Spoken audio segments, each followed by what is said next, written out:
उपमुख्यमंत्री अजितदादा पवार यांच्या अचानक निधनानंतर महाराष्ट्राच्या राजकारणात अनेक प्रश्न उपस्थित झाले आहेत. त्यांच्या अस्थींचं विसर्जन होऊन काही तासही उलटत नाहीत. तोच सुनेत्रा वहिनींना उपमुख्यमंत्री पदाची शपथ देण्यात आली. ही शपथ इतक्या घाईगर्दीत का देण्यात आली? नेमकं यामागचं काय कारण होतं? आणि त्यावरून आज इतका गदारोळ का उठतोय? असे अनेक प्रश्न उपस्थित होत आहेत. अजितदादांच्या जाण्यानंतर एक चर्चा जोर धरू लागली होती. दोन्ही राष्ट्रवादी काँग्रेस पुन्हा एकत्र येणार का?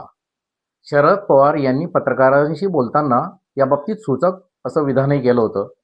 त्यामुळे या चर्चांना अधिकच हवा मिळाली.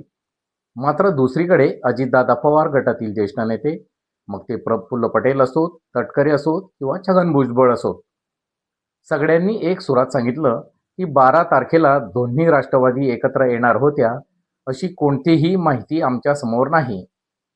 तशी कोणतीही चर्चा देखील झालेली नव्हती किंवा अजितदादांनी आम्हाला त्याबाबतीत काहीच सांगितलं नव्हतं.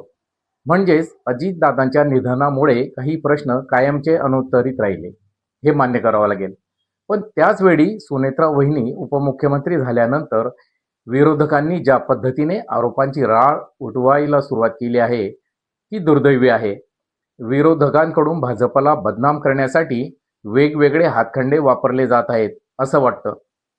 याबाबत थेट भाजपवर बोट दाखवणं हे सगळं केवळ राजकीय हेतूने प्रेरित आहे असं आम्हाला वाटतं.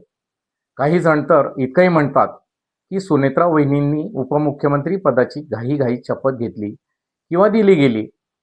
पण प्रश्न असा आहे की राज्याची प्रशासकीय स्थिरता राखणं हे सरकारचं कर्तव्य नाही का? महत्त्वाचं बाब म्हणजे महाराष्ट्राच्या इतिहासात प्रथमच उपमुख्यमंत्रीपदी एक महिला विराजमान झाली आहे. हा क्षण अभिमानाचा असायला हवा. महिलांच्या नेतृत्वाबाबत मोठमोठ्या गोष्टी करणारे नेते आज मात्र विरोधात का उभे आहेत, हाही प्रश्न आहे.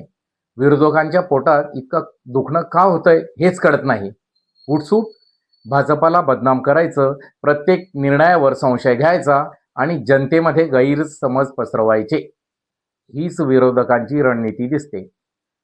पण महाराष्ट्रातील जनता सुज्ञ आहे. ती भावनिक नव्हे तर याबाबत वास्तववादी निर्णय घेते किंवा घेईल. आज गरज आहे ती संयमाची, स्थैर्याची आणि जबाबदारीचीही. आरोप प्रत्यारोप राजकारणापेक्षा राज्याचा विचार होणं अधिक महत्त्वाचं आहे. आणि याच पार्श्वभूमीवर सुनेत्रा वहिनींच्या उपमुख्यमंत्री पदाकडे पाहिलं पाहिजे असं आम्हाला वाटतंय.